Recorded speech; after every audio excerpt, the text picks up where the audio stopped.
We are on to the third episode. We didn't get a kill live in action from Dexter, but we did get a flashback kill, and it was his very first kill. Welcome back, guys, to Fog Entertainment. We are here to review Dexter Season 1, Episode 3. This one was called Poppin' Cherry, which I thought was kind of interesting because it did feature a bunch of prostitutes that had their cherries popped a long time ago, so not quite sure what the title was referring to with that one, but regardless, we get another victim in the ice truck killer case. Well, she was called Cherry, so therefore Cherry has been popped.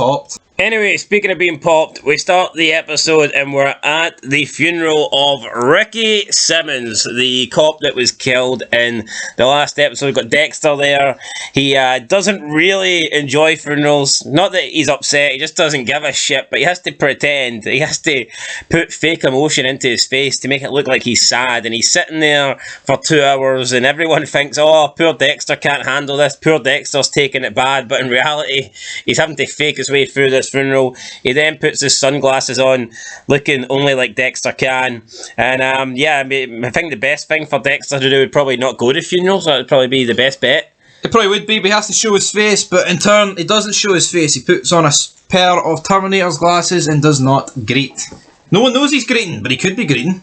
No, he's definitely not greeting. Yeah, no, he's not. No. They don't know that. He gives the illusion that he might be greeting, but we don't know if he's Well, greeting. he must be doing a good job, because Debra says to him, I know you hate funerals, Dex. Come on, Dex, what are you doing, man? But look at Doakes. He's confronted by 2 other officers, and he is saying, we gotta get revenge, man. Hell yeah, I'm gonna work that Carlos case. Yeah, let's get that Carlos case worked. We see Dexter zoning in on his next victim, Jeremy Downs, someone who's just recently paroled. I believe he's still a teenager. I think he's 19. 19 now. He was 15 when he committed his murder. Dexter's been following this case, and we see him go home at night, and he's like researching it and all this stuff. And that's basically his next victim. He's going to take out this Jeremy Downs guy, and I guess age is no factor for Dexter. He'll take you as long as you're not under 18. He'll probably kill you. But his crime was when he was under 18, you know, it's a blurred line. Yeah, how does Dexter feel about this? Will he discriminate against age, or will he not? We get a visit from Rita's ex-husband's drug dealer. He wants the money that her ex-husband Ricky owes him, but he can't pay it because he's in jail, so he wants the money from her. She hasn't got it. He says he'll take the car instead. Rita says she needs the car, but he's adamant that, you know, he can just go into the house and destroy everything. Dexter thinks about stopping this and confronting him, but then he backs off, and the drug dealer tells him, you think you can take me with your little red shovel? So, yeah, I mean, they were trying to build a wee bit of tension here. I was going to say they were building lemonade plants, but I guess they were lemonade trees, but lemon trees. Lemonade bottle trees. Dexter's just a guy's funny. Like, we're on about, can we sell lemonade? And he's like, to the kids, and he's like, yeah, we're going to have to apply for a licensing stand or something. It's like, see, I thought he handled this pretty responsibly. Didn't want to put any kids in danger, but at the same time, I thought this was going to lead to him maybe dropping this guy. That could be later down the line. True, but he does have a code. Like, he doesn't just kill bad people. You have to be a murderer. I don't think he's going to kill someone just because they've took his girlfriend's car. Yeah, but he comes across a little bitch here. Like, he just fucking takes it. He could be like, I work for Miami PD, so fuck off. Sort of thing. True, but he does explain to Rita that, you know, he can track down the car and that they'll get it back in no time, but she tells him not to because she doesn't want involved in that anymore. Yeah, but she could have very easily went, what the hell was that, Dex? You gotta defend me, Dex. Kids getting jobbed out. I'm getting jobbed out with no car. She did tell him to leave it. Stay out of it. So, I mean... Yeah, I know, but we know every time in TV and movie history when someone gets told to stay out of it. Yeah, but Dexter's actually a bit of a retard. Do you think he can actually read whether... she doesn't actually mean it. She wants you to defend her. Aye. Well, if she tells Dexter stay out of it, he's just going to stand there and stay out of it. So I think he's probably the only main character in TV history who would have done this. Which makes him unique. Don't know if it makes him good or not, though. Yeah, I can't imagine Doakes or Angel or anyone like that's just standing there and letting this go down. But no, Dexter just stood there and literally watched this guy drive off with his girlfriend's car. Interesting. We get the next victim of the ice truck killer, Sherry Taylor. obviously middle nickname is Cherry. She is found at the Miami Blades Ice Hockey Stadium. Dexter's looking at the body and he's describing it as surreal. He's loving this. He is like in a dreamland, and Angel questions, what the hell do you mean by that? And he's like, I love the Miami Blades. Standing here on the ice, it's great. Never knew you liked ice hockey, man. Dexter probably never watched a game of ice hockey in his life. Same. But, well, I've watched a couple of games, but still, Dexter, playing it well.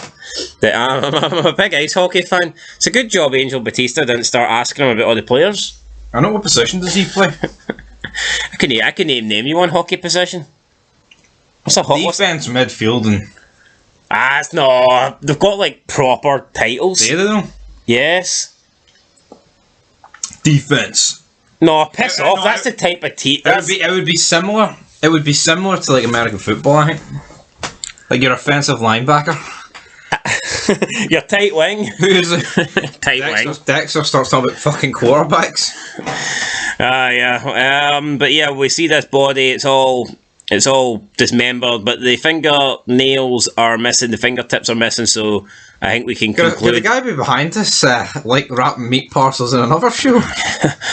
Possibly. Now, LaGuerta finds the camera that they needed was missing, but they do find another one, and it shows a guy that does security at the stadium, and his name is Tony Tucci, and it shows, or Tucci, whatever. It's a touchy subject. Touche. It shows you him basically just planting all these body parts in the goal of the, I don't know if it was the home team or the away team, I don't think it really matters. I think this looked too obvious. I think it looked too obvious to be the killer, and I feel like this guy, his resume as they go through the episode, I think it actually, the way they figured it out, Dexter's sister figured it out, I think that was the way I'd go. Yeah, now, LaGuerta believes, this guy's got a criminal record in 1995 for pulling a knife on somebody. He's the ice truck killer. See, that's the problem with police, right? It's very corrupt. It's whatever's going to take the heat away from whatever. Yeah, she just wants a story so she can report something. Like, it's like Chris Benoit, guys, right? See, it was easier just to blame Chris Benoit than have an open investigation for a prolonged period. Yeah, that's it. That's it, though. It doesn't make any sense. Look how detailed this guy's work is, and look how careful he's been up to this point. Then all of a sudden, he's going to leave camera footage behind of him committing the crime. And he's going to do it in the stadium that he works in as security. And the goal knife? And come on. Open goal, guys, and he's missed. Debra notices that it looks like somebody is holding them at gunpoint. Her and Angel Batista both come to this conclusion as well. She reports it to Captain Matthews, but he isn't really happy. He's like, you can't go behind the back of your commanding officer. There's one job that you can't really take shortcuts. It's probably the police force. You kind of just need to go to the person you need to report to. This isn't, your 7-Eleven sort of job. Yeah, what she could have done was she could have just went to LaGuerta, and if she brushed it off, then went to Captain Matthews, because at least she can... If she thought LaGuerta's just going to brush it off, may as well go to her. Yeah, and then go to Captain Matthews, but nah, he's like, your dad would never have done this, I'm disappointed. No, your dad would just taught your brother to kill people. Because Harry was a great cop, nothing corrupt about him. He never done anything wrong in his life. Why do you skin some animals or fucking kill some people, man? We see Dexter observing Jeremy at this swamp meet. Dexter says that a lot of old people come to Miami to die so you can go and buy a lot of junk. I don't know if that's true or not, but I would imagine Miami would be a retirement home place kind of for old people. So there's lots of spare junk to buy. We've got some American looking dude, Patriot looking dude selling all these knives. Jeremy's observing them. Deer open right there, boy. Yeah, he buys it for $15 and he starts swinging it as if he's Solid Snake. Mad, though. It just shows America's so different. You can literally, what would stop him from? And I know you could argue he could do it anywhere, but he could have bought this knife and then stabbed it in somebody right next to him. Did it. Dexter grabs the knife mid-motion. The guy selling it's like, hey kid, watch what you're doing. Dexter's like, don't worry, no harm done. But then Dexter's looking at the knife. The guy says, what do you hunt? And we get a flashback between Dexter and his dad Harry, and it shows you them hunting for pheasants. I wonder if Dexter just stood there for 5 minutes while the flashback went on, just staring at this guy until he got an answer. He's asking his dad, have you ever shot people? And he's like, yeah, unfortunately, and if I had to. Harry tells him that one person died. Dexter seems to be getting off on this. Harry's like, it's not good to kill people, Dexter. We don't want to kill people. Then they go and kill a deer. Well, no, they shoot a deer, and Harry tells Dexter, put this deer out of its misery, and then we can go and get dinner. And this was probably the biggest thing Dexter's killed up to this point, a deer. Yeah, no, absolutely. Unless it was a big dog that he killed, like. That's brutal, like, didn't look, it's not like he stabbed it in the brain, it looks like he just stabbed it in the heart. I don't know, yeah. I'm not a fan of killing animals. Like. You gotta stab to kill. Doakes then starts hounding Carlos Guerrero, but he does it by approaching his daughter. Little bit Nancy there. He turns up at the church party celebration. He's asking, he says, congratulations on your confirmation. Never had a confirmation myself. All that Catholic stuff. Yeah, that's what it is. We don't deal with that shit. Then Guerrero comes over and he's like, can you leave my daughter alone? Doakes is like, that's my daughter. That's my family. Leave my family alone. Doakes is like, yeah, well, Ricky had a family. You came in my family, boy. You killed him. You killed his family. And Doakes is creating a scene. Guerrero's pissed off. Doakes tells Guerrero, well, if you don't want to play by the rules, then neither will I.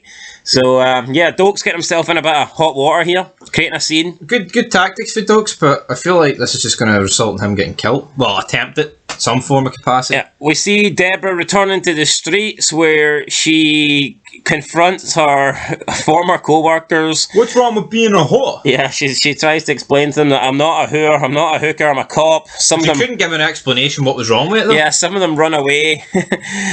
So don't worry, I'm not here to bust you. I'm just wanting to know information about the ice truck killer. She reveals that the ice truck killer has killed Cherry, and they say they still think she's a hooker. Debra's persistent though. She says, I'm not a whore, and then they're all asking her, well, what the hell's wrong with being a whore? And yeah, like you said, Debra hasn't really got the answers. I mean, she probably does have the answer, but doesn't want to upset anybody. These people to cooperate. It's not really best to go, well, it's fucking pish, innit? And they just go, you're right, man. Yeah, one of them provides a description of the car that Cherry left in that night, and it was like a nonsense car. Yeah. A station wagon. An estate car. It's just a nonce car. There's no other way to describe it. Yeah, it's like a, what do you call it, station wagon? Like a family saloon. A wood-panelled station wagon or whatever. To celebrate Debra's first official homicide case, Dexter arrives and he gives her a cactus that he got at the swamp meet. Debra's like, you shouldn't have went through the effort.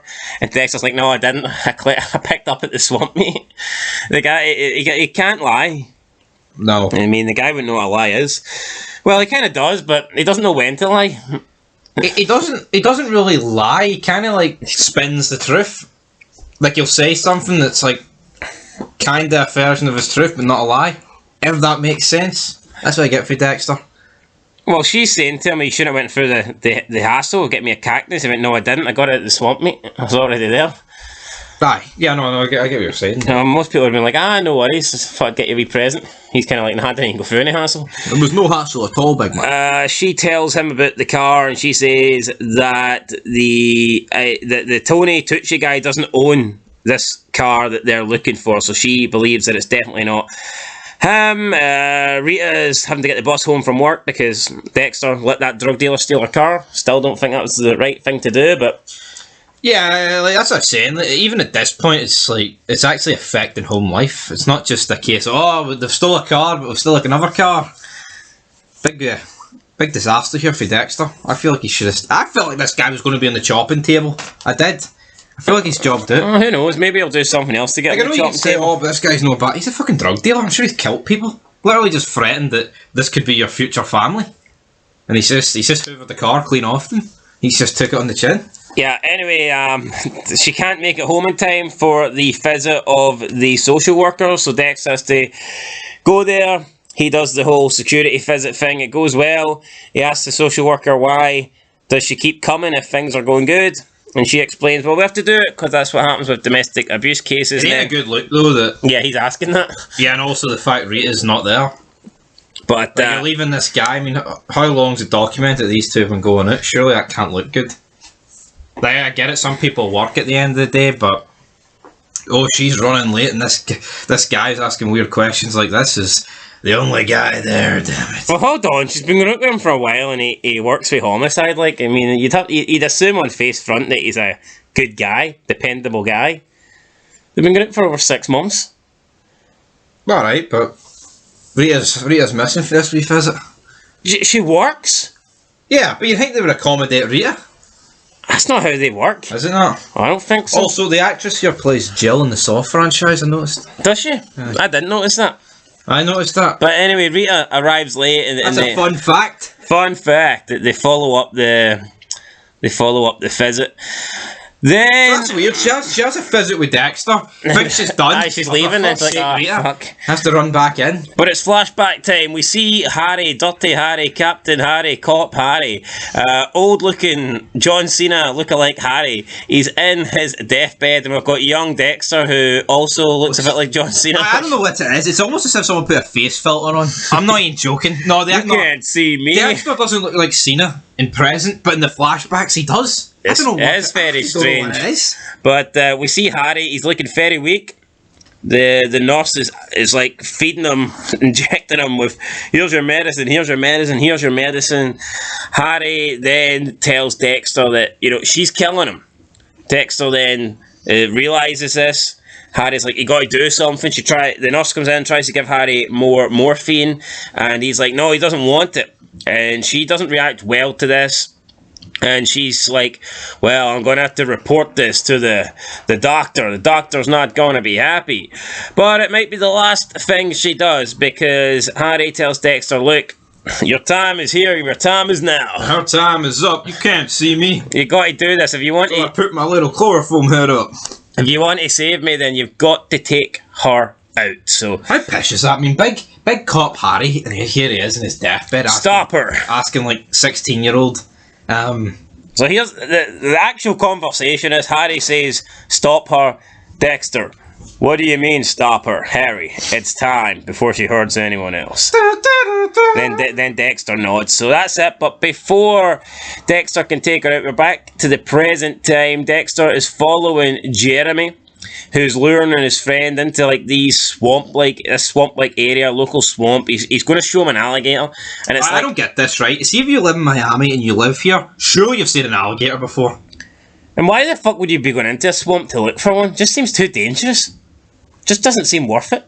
Yeah, but this would be like here in the UK. Here, don't want to go in there, there's a dog. I know, but we've all seen dogs. I'm not getting lured in by some other guy. Just came across as weird. Yeah, it doesn't really... It almost seems like Jeremy was going to do the raping. Yeah. Obviously, there is no alligator. Jeremy is about to pull his knife out and kill this guy, but Dexter runs into the scene to make the save. He's like, anyone see my frisbee? I thought it came in here. These two kids... It's the fact he's followed him for like a mile down this dirt track. Has anybody seen a frisbee? How fucking far do you throw a frisbee, Dexter? Why the fuck would this middle-aged man be out in the swamp throwing a frisbee on his own? Yeah, but he probably thinks that's perfectly... That's a perfectly acceptable thing. No, but they've climbed the fence in the prohibited area, right? How the fuck did he get here? And they went a mile in.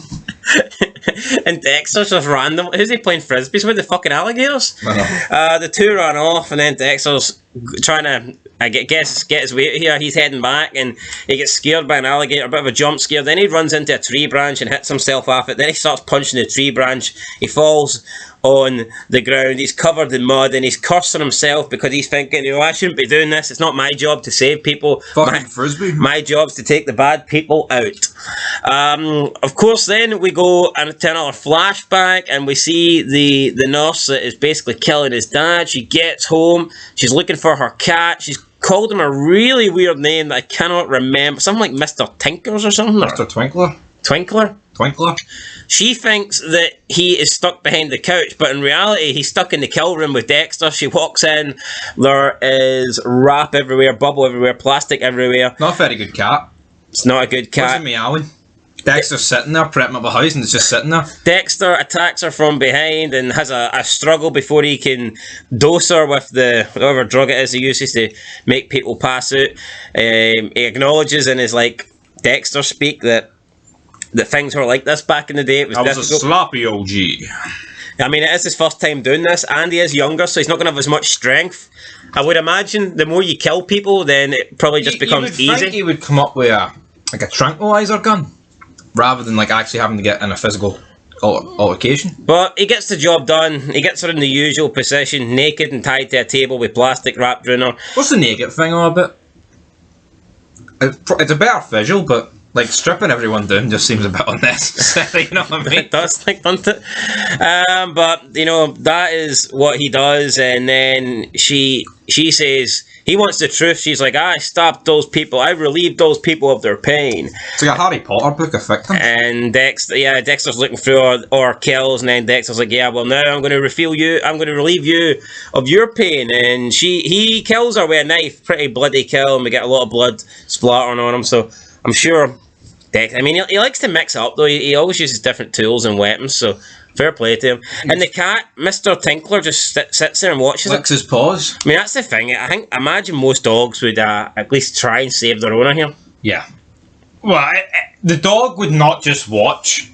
Yeah, well, someone... It would either whimper or attack. I don't even think it would whimper. It would attack. Yeah, but this cat is looking at this as if it's... Hey, as long as Dexter's going to pour out my milk later, it's alright. It's alright. You'll probably end up killing Mr. Twinkler too. Yeah. We see Deb explaining to... Oh, we've already covered that, haven't we? Yeah, Deb's going to Captain Matthews. The school calls Rita just to get home. Dexter makes up... Aster's got like a splinter in her finger. Dexter makes up some bullshit story about the splinter fairy. But see, apparently it's the second cousin of the Tooth Fairy. It seems like Rita's got everybody in Miami looking after her kids rather than her. Oh, this way, Denise is picking up the other one, and then the other one's getting picked up by Rudy.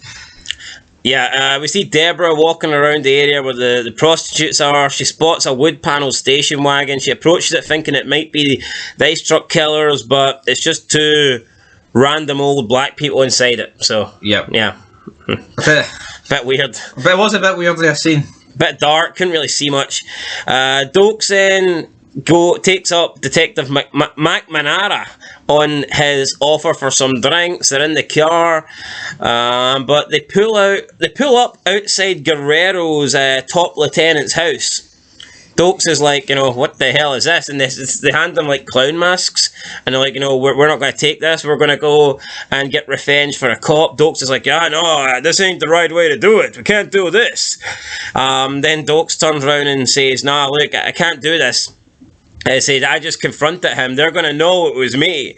And then Detective McNamara says, yeah, well, that's what you get for sleeping with my that's what you get for sleeping with my sister. You fucked my sister, and now you're just fucked. And they run into the house with the clown masks on. That was a good line. That was a very good... It would have been quote of the episode if we do that.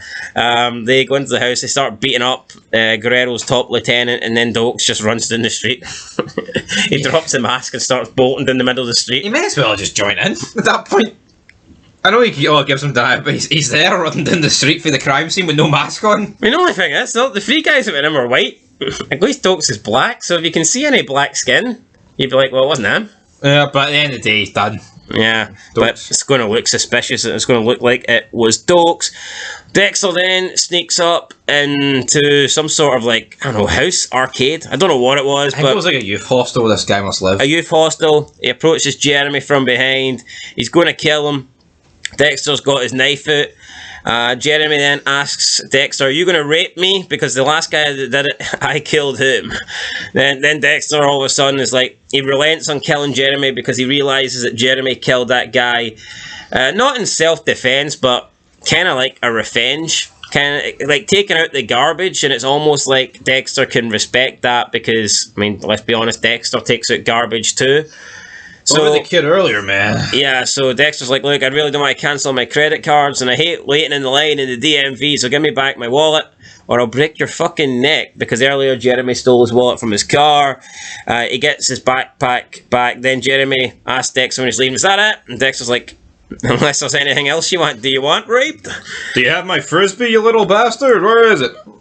Dexter asks him, did the guy that you killed deserve to die? He goes, yeah. And then Dexter tells Jeremy that Lucas didn't deserve to die, and to remember that, as it could save your life one day. See if he said no instead of yes. Imagine Dexter's like, alright then, I'm gonna have to kill him back. Like, I know Dexter doesn't kill. You have to be a killer for Dexter to kill you, but was there not enough to see here that Jeremy was going to kill this Lucas guy? Should Dexter have just... See, the problem is, if he didn't intervene with him earlier, he would have just killed him, regardless of the first kill. Maybe that's why he was so pissed off. Probably. Because he intervened. Because like he says, I shouldn't be here saving lives. Because see, at the end of the day, right? See people that he's killed so far. We don't know what their life's been. They could have been abused. They could have been like. Oh, hold on. The first guy was killing kids and burying them and probably. Yes, that's not his first kill. He's killed like fucking 2 million people. You try to tell me everyone he's killed has just been murderers and haven't had anything bad had them happen. Everyone starts with something. I know, but he does his homework.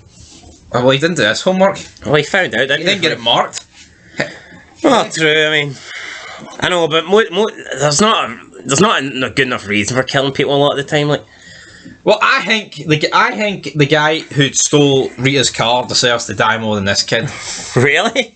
Yeah, he's a drug dealer, scum of the earth. Well, Jeremy was about to kill that other wee kid. Anyway, separate video, guys. Should Dexter have killed Jeremy? Coming soon to the channel. Check that one out. We then pretty much.